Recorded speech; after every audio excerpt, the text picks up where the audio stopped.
నమస్తే, welcome to V3 news. Paper ముచ్చట కార్యక్రమానికి స్వాగతం. ఈరోజు వివిధ దినపత్రికల్లో వచ్చిన వార్తలను తీసుకున్నట్టయితే ముందుగా ఈనాడు తీసుకున్నట్టయితే ఈనాడులో మొదటి వార్తగా బిగిసిన పిడికిలి అంటూ వార్తను ఇవ్వడం జరిగింది. సత్ఫలితాలు ఇస్తున్న పీడీ యాక్ట్ ప్రయోగం అంటూ వార్తను ఇవ్వడం జరిగింది. పీడీ యాక్ట్ కింద అరెస్ట్ అయిన వారి సంఖ్య 2016 345, 2017 162, 2018 385 అంటూ వార్తను ఇవ్వడం జరిగింది. పీడీ యాక్ట్ సత్ఫలితాలు ఇస్తుందనేది దీని సారాంశం.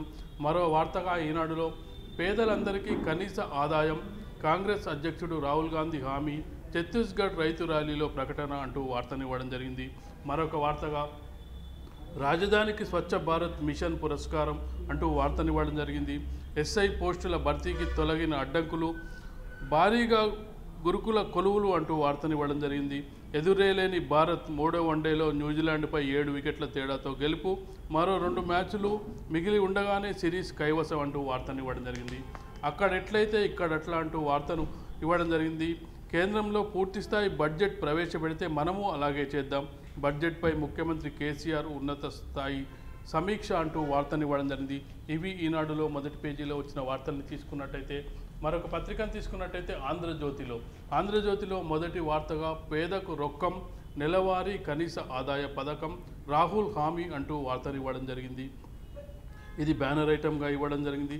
అపార నష్టం అంటూ మరొక వార్తనివ్వడం జరిగింది. అకాల వర్షానికి తడిసిన పత్తి, మిర్చి, మొక్కజొన్న, ధాన్యం, 35,000 ఎకరాల్లో దెబ్బతిన్న పంటలు, సర్కారు లెక్క 3,845 ఎకరాలే, వణికిస్తున్న చలిగాలులు, భాగ్యనగరం గజగజ, 229 గొర్రెల మృతి అంటూ వార్తనివ్వడం జరిగింది. మరొక వార్తగా ఆంధ్రజ్యోతిలో కొత్త యూపీ దక్షిణాది, 5 రాష్ట్రాలపై ప్రధాని మోడీ ఆశలు, ప్రాంతీయ పార్టీలపై విమర్శలకు దూరం, హిందీ రాష్ట్రాల్లో ఓటమితో ముందు జాగ్రత్త అంటూ వార్తనివ్వడం జరిగింది. ప్రియాంకకు దక్షిణాది బాధ్యత అంటూ మరొక వార్తనివ్వడం జరిగింది. తెలంగాణపై యువ నాయకురాలి ప్రత్యేక దృష్టి, రాష్ట్రంలో ఓటమిపై సీరియస్గా అధిష్టానం, ఎవరికి అపాయింట్మెంట్ ఇవ్వని రాహుల్, వచ్చే నెల తొలి వారంలో సమీక్షించే అవకాశం, మరో వారంలో డీసీసీ అధ్యక్షుల ప్రకటన అంటూ వార్తనివ్వడం జరిగింది. ఉద్యోగులకు స్థాన చలనం అంటూ మరొక వార్తనివ్వడం జరిగింది. ఫిబ్రవరిలో పెద్ద ఎత్తున బదిలీలు, లోక్సభ షెడ్యూల్ ప్రకటనలోగా పూర్తి, పలువురు ఐఏఎస్ల ట్రాన్స్ఫర్కు కసరత్తు, ఈసీ లేఖతో అప్రమత్తమైన అధికారులు అంటూ వార్తనివ్వడం జరిగింది. మరో ఇంట్రెస్టింగ్ న్యూస్ ఇవ్వడం జరిగింది ఆంధ్రజ్యోతిలో. జనార్దన్ రెడ్డి ఆకస్మిక బదిలీ అంటూ అమెరికా పర్యటనకు వెళ్లిన హెచ్ఎండిఏ కమిషనర్ సోమవారం తిరుగు ప్రయాణంలో ఉండగానే పోస్టింగ్ ఇవ్వకుండానే వెయిటింగ్లో, కోకాపేట భూములే కారణం, 4,000 కోట్ల భూములపై ఒత్తిళ్లకు తలొగ్గనందుకేనా అంటూ వార్తనివ్వడం జరిగింది. అంటే నిజాయితీపరుడైన అధికారిగా జనార్దన్ రెడ్డికి పేరుంది, ఆకస్మిక బదిలీకి అనుమానాలకు తావిస్తుంది అనే వార్త సారాంశం ఇవ్వడం జరిగింది. మరొక వార్తగా ఆంధ్రజ్యోతిలో 119 గురుకులాలు, 4,322 పోస్టులు అంటూ వార్తనివ్వడం జరిగింది. మంజూరు చేసిన ప్రభుత్వం, 4 ఏళ్లలో భర్తీకి అనుమతి, రెగ్యులర్ పోస్టులు 3,689, వచ్చే ఏడాది భర్తీ 1,904, టీజీటీ పోస్టులే 1,071, అవుట్సోర్సింగ్లో 595 మంజూరు, వచ్చే విద్యా సంవత్సరంలోనే ఇవన్నీ భర్తీ అంటూ వార్తనివ్వడం జరిగింది. ఇవి ఆంధ్రజ్యోతిలో మొదటి పేజీలో వచ్చిన వార్తల్ని తీసుకున్నట్టయితే మరొక పత్రికను తీసుకున్నట్టయితే సాక్షిలో మొదటి పేజీలో ఎమ్మెల్యే నిధులు ఎట్ ద రేట్ ఆఫ్ మంత్రులు అంటూ అని ఒక ప్రత్యేక కథనాన్ని, ఇంట్రెస్టింగ్ న్యూస్ను ఇవ్వడం జరిగింది. పాత పద్ధతిలోనే నయా ఏసీడీఎఫ్ విధానం అంటూ వార్తనివ్వడం జరిగింది. ఒక్క ఎమ్మెల్యేకు ఏటా 3 కోట్లే, కానీ 50% నిధులపైనే ఎమ్మెల్యేలకు అధికారం, జిల్లా మంత్రికి మరో 50% నిధులపై పెత్తనం, ఏప్రిల్ 1 నుంచి కొత్త విధానం అమలు, ప్రతిపక్ష ఎమ్మెల్యేల సెగ్మెంట్లే లక్ష్యంగా నిర్ణయం అంటూ వార్తనివ్వడం జరిగింది. మరోవైపు స్వైన్ ఫ్లూ పంజా, రాష్ట్ర వ్యాప్తంగా భారీగా నమోదవుతున్న స్వైన్ ఫ్లూ కేసులు, నగరంలో పరిస్థితి మరీ దారుణం, ఒక్క జనవరిలోనే 150 మంది బాధితుల గుర్తింపు, 2 రోజుల్లోనూ 25 మందికి పాజిటివ్గా తేలడంతో ఉలికిపాటు, ఒక్కసారిగా ఉష్ణోగ్రతలు తగ్గడంతో మారిన పరిస్థితి, గతేడాది జనవరి నుంచి ఇప్పటి వరకు 50 మంది మృత్యువాత, నిద్రమత్తులో యంత్రాంగం, నియంత్రణ చర్యలు శూన్యం, ప్రజలను అప్రమత్తం చేయడంలో విఫలం, పరిస్థితిని సమీక్షించలేని దుస్థితి అంటూ వార్తనివ్వడం జరిగింది. మరొక వార్తగా సాక్షిలో 4322 పోస్టులు బీసీ గురుకులాలకు మంజూరు అంటూ వార్తనివ్వడం జరిగింది. టాప్ 100లో టాటా అంటూ మరొక వార్తనివ్వడం జరిగింది. బ్రాండ్ ఫైనాన్స్ ప్రపంచ జాబితాలో చోటు అంటూ వార్తనివ్వడం జరిగింది. కనీస ఆదాయ భద్రత త్వరలో రాహుల్ దేశవ్యాప్త పథకం అంటూ వార్తను దాదాపు అన్ని పేపర్లలో దీన్ని హైలైట్ చేయడం జరిగింది. మహిళపై సిద్ధు ఫైర్, సామాజిక మాధ్యమాల్లో వీడియో వైరల్ అంటూ వార్తనివ్వడం జరిగింది. కర్ణాటక మాజీ సీఎం సిద్ధరామయ్య మహిళా కార్యకర్తతో అనుచితంగా ప్రవర్తించిన వీడియో ఒకటి వైరల్ అవుతోంది. ఆ కార్యకర్తపై సిద్ధు గట్టిగా కేకలు వేయడం, ఆమె నుంచి మైకును లాగేసుకునే క్రమంలో దుపట్టా కూడా జారడం వివాదాస్పదమయ్యాయి అంటూ వార్తనివ్వడం జరిగింది. మరొక వార్తగా దేశ రక్షణలో రాజీ లేదు, రఫేల్ వివాదంపై ప్రధాని మోడీ అంటూ వార్తనివ్వడం జరిగింది. రాజీనామాకు నేను సిద్ధమే, కర్ణాటక ముఖ్యమంత్రి కుమారస్వామి సంచలన వ్యాఖ్యలకు సంబంధించిన వార్తను ఇవ్వడం జరిగింది. కర్ణాటకలోని సంకీర్ణ జేడీఎస్ ప్రభుత్వంలో విభేదాలు బహిర్గతమయ్యాయి అంటూ కాంగ్రెస్ ఎమ్మెల్యేలు హద్దులు దాటి ప్రవర్తిస్తున్నారని ఆరోపించిన సీఎం కుమారస్వామి ఇలాగే వివరిస్తే పదవికి రాజీనామా చేస్తానని హెచ్చరించారు. ఇవి సాక్షిలో మొదటి పేజీలో వచ్చిన ప్రధాన వార్తలు.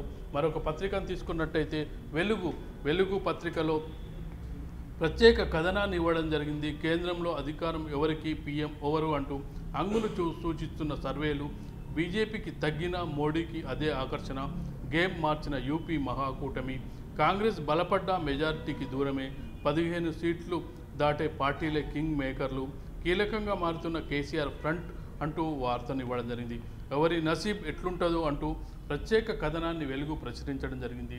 మరొక వార్తగా వెలుగులో బీసీ గురుకులాలకు 3689 పోస్టులు మంజూరు చేస్తూ ఆర్థిక శాఖ ఉత్తర్వులు, 595 అవుట్సోర్సింగ్ పోస్టులకు అనుమతి అంటూ వార్తనివ్వడం జరిగింది. మరొక వార్తగా రాహుల్ గాంధీకి సంబంధించిన వార్త. రాహుల్ సంచలన ప్రకటన, అకౌంట్ల పైసలేస్తాం అంటూ వార్తను. మేమొస్తే పేదలకు కనీస ఆదాయ పథకం, ఇది చరిత్రకం, ఇదే మా విజన్, పేదరికంతో నవభారత్ అసాధ్యం అంటూ వార్తనివ్వడం జరిగింది. కివీస్ కోట బద్దలు, 3వ వన్డేలో టీమిండియా గ్రాండ్ విక్టరీ అంటూ వార్తనివ్వడం అయింది. ఇట్లాగైతే దిగిపోతా కాంగ్రెస్కు కుమారస్వామి హెచ్చరిక అంటూ వార్తనివ్వడం జరిగింది. తగ్గని వాన వదలని చలి, రాష్ట్రంలో 3వ రోజు వర్షాలు. ఖమ్మం జిల్లా కొన్ని జర్లలో అత్యధికంగా 8 సెంటీమీటర్లు. టెంపరేచర్ తగ్గిపోయి వణికిస్తున్న చలిగాలులు. మెదక్లో 12 డిగ్రీల కనీస ఉష్ణోగ్రత. మరో 2 రోజులు ఇదే పరిస్థితి. వాతావరణ శాఖ కేడర్ తేలితేనే కొలువులు అంటూ వార్తనివ్వడం జరిగింది. కొత్త జోన్ల లెక్కన సర్వీస్ రూల్స్ మార్చని ప్రభుత్వ శాఖలు, నోటిఫికేషన్ల జారీకి ఇదే అడ్డంకి. ఆర్థిక శాఖ ఓకే చెప్పినా రిక్రూట్మెంట్ చేపట్టలేని పరిస్థితి. లోక్సభ ఎలక్షన్ షెడ్యూల్ వచ్చేలోగా తేలకుంటే ఇబ్బంది. మరో 2-3 రోజులు నెలల పాటు జాప్యం అయ్యే అవకాశం అంటూ ఇవ్వడం జరిగింది. ఇవి వెలుగులో ప్రధానంగా మొదటి పేజీలో వచ్చిన వార్తల్ని తీసుకున్నట్టయితే, మరో పత్రికను తీసుకున్నట్టయితే ఈరోజు ఆంధ్రప్రభను తీసుకున్నట్టయితే, ఆంధ్రప్రభలో వార్తను తీసుకున్నట్టయితే ఆంధ్రప్రభలో కేసీఆర్ ఆర్థిక నమూనానే రక్ష అంటూ కేసీఆర్ నినాదానికి విజయ్ కేల్కర్ మద్దతు అంటూ మొదటి వార్తగా ఇవ్వడం జరిగింది. ఆంధ్రప్రభ ఫెడరల్ ఫ్రంట్ విజన్ అద్భుతం అంటూ వార్తను ఇవ్వడం జరిగింది. మెల్లగా అంటే కేసీఆర్ ఫ్రంట్కు, ఫెడరల్ ఫ్రంట్కు మెల్లగా అంటే ఒక ఇది వస్తున్నట్టు కనిపిస్తుంది, మద్దతు లభిస్తున్నట్టు కనిపిస్తుంది. మెల్లగా కేసీఆర్ ఫ్రంట్ వైపు అందరూ చూస్తున్నట్టుగా కనిపిస్తుంది. మరోవైపు ప్రియాంకకు తెలంగాణ బాధ్యతలు అంటూ ఒక వార్తను ఇవ్వడం జరిగింది.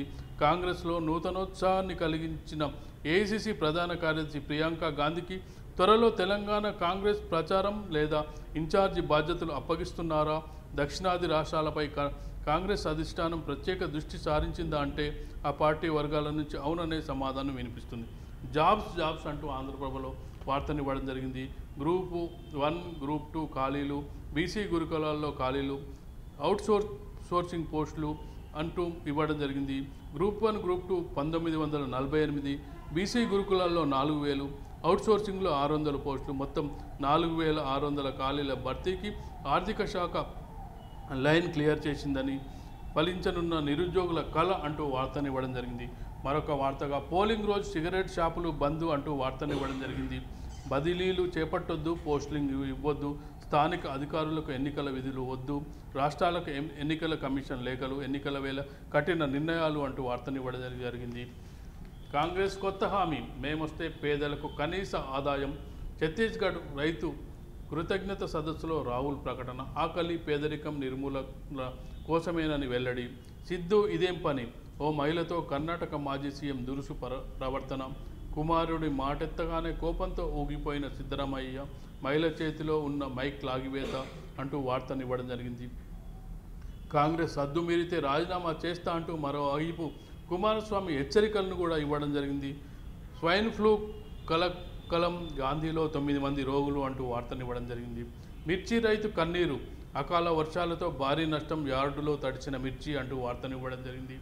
ఏకవీర పంచాయతీ ఫైట్లో వికసించిన గులాబీ, పల్లెల్లో తిరుగులేని పట్టు, ఏకగ్రీవాలలో విజయ పరంపర అంటూ వార్తనివ్వడం జరిగింది. చందా కొచ్చర్ కేసు మళ్ళీ మొదటికి అంటూ వార్తనివ్వడం జరిగింది. ఇవి ఆంధ్రప్రభలో మొదటి పేజీలో వచ్చిన వార్తలను తీసుకున్నట్టయితే, మరో పత్రికను తీసుకున్నట్టయితే ఆంధ్రభూమిలో మొదటి వార్తగా కాంగ్రెస్ అధికారంలోకి వస్తే పేదరికం దూరం, పేదలందరికీ కనీస ఆదాయం, రాహుల్ నోట ఇందిరాగాంధీ నినాదం, కిసాన్ సమ్మేళనంలో రాహుల్ గాంధీ గరీబీ హఠావో హామీ అంటూ వార్తనివ్వడం జరిగింది. తుది దశకు రంగం సిద్ధం, రేపటితో పూర్తి కానున్న పంచాయతీ పోరు అంటూ వార్తనివ్వడం జరిగింది. మరొక వార్తగా దేశ భద్రతతో రాజీ లేదు, మోడీకి సంబంధించిన వార్తనివ్వడం జరిగింది. విలీన మండలాల పిటిషన్ కొట్టివేత, జోక్యం చేసుకోలేమన్న సుప్రీం ధర్మాసనం అంటూ వార్తను ఇవ్వడం జరిగింది. పార్లమెంటు ఎన్నికలకు సిద్ధం, వీడియో కాన్ఫరెన్స్లో కేంద్రానికి స్పష్టం చేసిన సిఎస్ జోషి అంటూ వార్తనివ్వడం జరిగింది. నకిలీ ఎపిక్ కార్డులు అంటూ వార్తనివ్వడం జరిగింది. సీఈఓ రజత్ కుమార్, మాజీ సీఈఓ రావత్ పేరిట కార్డులు అంటూ వార్తనివ్వడం జరిగింది. వణుకు పుట్టించిన చినుకు, మరో 2 రోజుల పాటు పొగమంచు, చలిగాలులు అంటూ వార్తనివ్వడం జరిగింది. ఇవి ఆంధ్రభూమిలో మొదటి పేజీలో వచ్చిన వార్తలను తీసుకున్నట్టయితే, మరొక పత్రికను తీసుకున్నట్టయితే వార్తలో మొదటి వార్తగా పేదలకు నగదు నజరానా, నేరుగా అకౌంట్లలోకి కనీస వేతనం, సార్వత్రిక ఎన్నికల వేళ రాహుల్ గాంధీ సరికొత్త వ్యూహం, ప్రపంచంలోనే వినూత్న పథకం, రాయబరేలీ సభలో రాహుల్ గాంధీ సంచలన ప్రకటన అంటూ వార్తనివ్వడం జరిగింది. గ్రామాల్లో సందడి, ప్రచార హోరులో అభ్యర్థులు, గెలిపే జయంగా ఎత్తులు పై ఎత్తులు, ఇంటింటికి మద్యం, మాంసం, డబ్బు, బియ్యం బస్తాలు, మహిళలకు కూల్ డ్రింకులు పంపిణీ, ప్రచారానికి ఒక్క గ్రామంలో 40 నుంచి 60 లక్షల పైనే ఖర్చు అంటూ వార్తనివ్వడం జరిగింది. భర్తను అసందర్భంలో చంపితే హత్య కాదు, తమిళనాడు కేసులో సుప్రీం సంచలన తీర్పు అంటూ వార్తనివ్వడం జరిగింది. ఎన్నికలకు మేము సిద్ధం అంటూ పోలింగ్ స్టేషన్లో అన్ని వసతులు కల్పిస్తున్నాం, ఎన్నికల నిర్వహణకు అవసరమైన బడ్జెట్ కేటాయింపు, ఎన్నికల ప్రధానాధికారి సునీల్ అరోరాతో వీడియో కాన్ఫరెన్స్లో ప్రభుత్వ ప్రధాన కార్యదర్శి డాక్టర్ కెఎస్ జోషి అంటూ వార్తనివ్వడం జరిగింది. టీఎస్పీసీలో నిలిచిపోయిన నియామకాలు అంటూ ఒక వార్తనివ్వడం జరిగింది వార్తాపత్రిక. ఆగస్టు నుంచి 2 లేఖలు రాసిన స్టాఫ్ నర్సుల వెయిటేజీ పంపని వైద్య ఆరోగ్య శాఖ నిర్లక్ష్యం, వివిధ ప్రభుత్వ శాఖల నుంచి అందని సమాచారం అంటూ వార్తనివ్వడం జరిగింది. బీసీ గురుకులాల్లో 3689 పోస్టుల భర్తీ అంటూ మరొక వార్తనివ్వడం జరిగింది. ఓన్లీ ప్రియాంక అంటూ ఒక వార్తనివ్వడం జరిగింది. అమిత్ షాకు సంబంధించింది. ఓఆర్ఓపీ అంటే ఓన్లీ రాహుల్, ఓన్లీ ప్రియాంక అంటూ హిమాచల్లో ప్రియాంక ప్రవేశంపై అమిత్ షా సెటైర్లు అంటూ వార్తనివ్వడం జరిగింది. ఎస్ఐల భర్తీకి హైకోర్టు పచ్చ జెండా అంటూ మరొక వార్తనివ్వడం జరిగింది. ఇది వార్తాపత్రికలో మొదటి పేజీలో వచ్చిన వార్తల్ని తీసుకున్నట్టయితే, మరొక పత్రికను తీసుకున్నట్టయితే సూర్యలో పేదోడికి కనీస ఆదాయం అంటూ వార్తనివ్వడం జరిగింది. పేదరికంతో నవభారతాన్ని నిర్మించలేం, రాహుల్ గాంధీ సంచలన ప్రకటన, యూపీఏ తీసుకొచ్చిన గ్రామీణ ఉపాధి పథకాన్ని కొనసాగిస్తాం, అధికారంలోకి వస్తే పేదవాడి అవసరాలు తీరుస్తామన్న కాంగ్రెస్ అధ్యక్షుడు, అంతా బీసీల వెనుకే, గెలుపునకు వన్ సైడ్ చేసే శక్తిగా బీసీ ఓటు బ్యాంకుపై టీడీపీ, వైసీపీ, టీఆర్ఎస్, కాంగ్రెస్ ప్రతివ్యూహాలు, ఇప్పటికే టీడీపీ బీసీ జేహోతో దూకుడు, బీసీ గర్జనతో బీసీలపై పట్టుకు వైసీపీ యత్నం, బాబు కేసీఆర్కు return gift, BC vote bank టీడీపీకి దూరం చేసే ఎత్తుగడ అంటూ సూర్యలో పత్రికను ఇవ్వడం జరిగింది. ప్రత్యేక కథనాన్ని బాబు చెప్పేవన్నీ అబద్ధాలే అంటూ బీసీలను కించిత్ ఉపకారం చేశారంటూ మరొక వార్తను ఇవ్వడం జరిగింది. రాష్ట్రాలకు ఈసీ లేఖలు అంటూ వార్తను ఇవ్వడం జరిగింది. బదిలీలు, నియామకాలపై స్పష్టమైన సూచనలు, పార్లమెంటు ఎన్నికల సంఘం కసరత్తు, రాష్ట్రాల సీఈఓ, సిఎస్, డీజీపీలతో కేంద్ర సీఈఓ వీడియో కాన్ఫరెన్స్, అసెంబ్లీ స్ఫురణతో వచ్చే పార్లమెంట్ ఎన్నికల నిర్వహణ, కేంద్ర ఎన్నికల సంఘం ప్రధాన కార్యదర్శి సిఎస్ వివరణ అంటూ వార్తలు ఇవ్వడం. ముందస్తు కసరత్తు, పార్లమెంటు ఎన్నికలపై కేసీఆర్ నజర్, పార్టీ పరిస్థితి, అభ్యర్థులపై సర్వే ఆధారంగానే టికెట్ల కేటాయింపు, అసెంబ్లీ లాగానే ముందస్తుగా అభ్యర్థుల ప్రకటన, ఫిబ్రవరి 2వ వారంలో అభ్యర్థుల ప్రకటనల. అయితే ముఖ్యంగా చూసినట్టే పార్లమెంటు ఎన్నికలకు అన్ని పార్టీలు సిద్ధమైనట్టే కనిపిస్తుంది. ముఖ్యంగా తీసుకున్నట్టయితే బీజేపీ ఆల్రెడీ పార్లమెంటు ఎన్నికలకు కథన రంగంలోకి దూకి అగ్రవర్ణ రిజర్వేషన్లతో ముందుకు సాగుతుంటే కాంగ్రెస్ పార్టీ కూడా మరోవైపు ధీటుగా ప్రచారాన్ని కొనసాగిస్తుంది. ఇందు ఉదాహరణగా చూసుకున్నట్టయితే గరీబీ హఠావో అంటూ వార్తనివ్వడం జరిగింది. పేదలందరికీ కనీస ఆదాయ హామీ ఒకటి రాహుల్ గాంధీ కొత్తగా తీసుకొచ్చారు. పేదల అకౌంట్లలో డబ్బులు జమ చేస్తామంటూ హామీ ఇవ్వడం జరిగింది. పేదల అకౌంట్లలో డబ్బులు ఎలా జమ చేస్తారనే విషయాన్ని ఇప్పటి వరకు స్పష్టంగా చెప్పనప్పటికీ ఒక హామీని అయితే రాహుల్ గాంధీ ముందుకు తేవడం జరిగింది. ఈ హామీతో అంటే బీజేపీ సర్కార్ మరొక కొత్త ఎత్తుగడ ఏది వేస్తుందో చూడాల్సింది.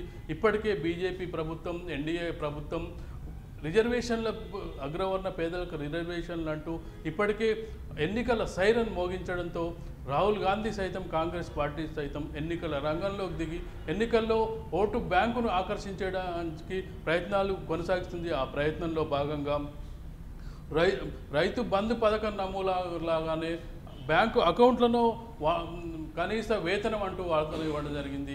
కనీస వేతనం నిన్న రాహుల్ గాంధీ రాయబరేలీ సభలో మాట్లాడుతూ పేదలందరికీ కనీస ఆదాయ హామీ, నేరుగా బ్యాంకు ఖాతాల్లో డబ్బులు జమ చేస్తాం, ఆకలి పేదరికంలో ఇక ఎవరు ఉండరు, దేశవ్యాప్తంగా అమలు చేస్తాం, ప్రపంచంలోనే ఇది మొదటి పథకం, కాంగ్రెస్ పార్టీ చారిత్రక నిర్ణయం, ఎన్నికల వేళ రాహుల్ గాంధీ భారీ హామీ, ఛత్తీస్గఢ్ రైతు సమ్మేళనంలో ప్రకటన అంటూ వార్తనివ్వడం జరిగింది.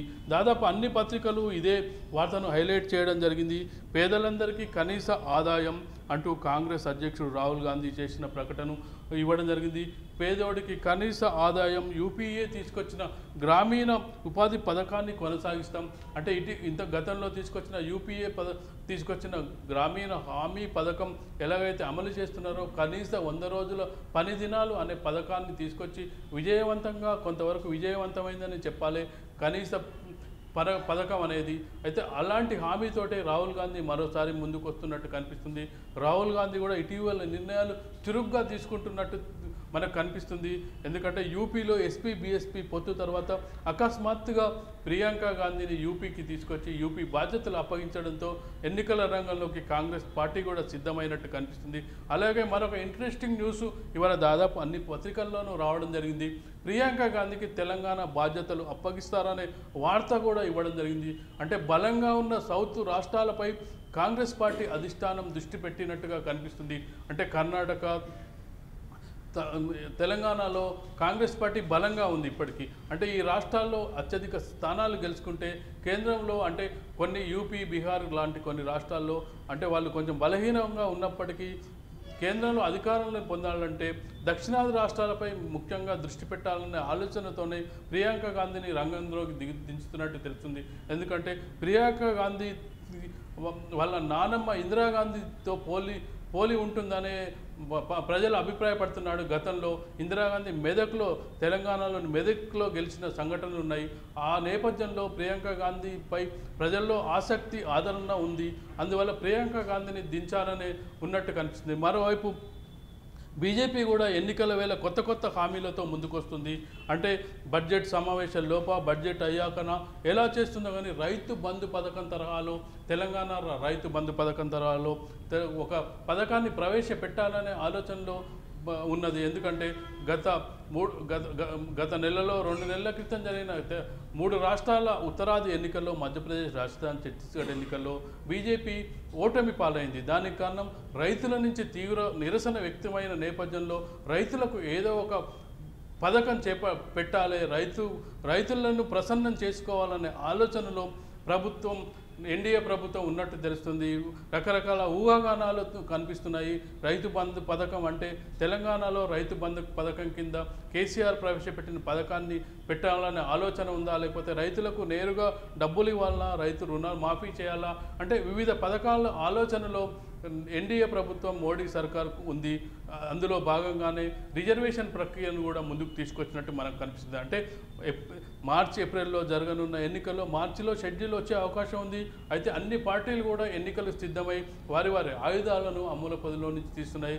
అంటే ఈసారి ఎన్నికలు రసవత్తరంగా సాగే అవకాశం ఉంది. ఈసారి నేషనల్ పార్టీలు అయిన కాంగ్రెస్, బీజేపీలకు ధీటుగా రీజనల్ పార్టీకి కూడా ముందుకొచ్చే అవకాశం ఉంది. రీజనల్ పార్టీలో ముఖ్యంగా కేసీఆర్ ప్రతిపాదిస్తున్న ఫెడరల్ ఫ్రంట్ ఎంతవరకు ముందుకు సాగుతుంది అని వేచి చూడాలి. ఎందుకంటే ఫెడరల్ ఫ్రంట్ వరకు ఇప్పటి వరకు అంటే కాంగ్రెస్, బీజేపీలకు దూరంగా ఉంటాయని కొన్ని పార్టీలు ప్రకటించాయి. ఇప్పటికే ఆ జాబితాలో నవీన్ పట్నాయక్ ఉన్నారు, ఆ జాబితాలో మమతా బెనర్జీ ఉంది, ఆ జాబితాలో జగన్ ఉన్నాడు, ఆ జాబితాలో కేసీఆర్ గారు ఉన్నారు.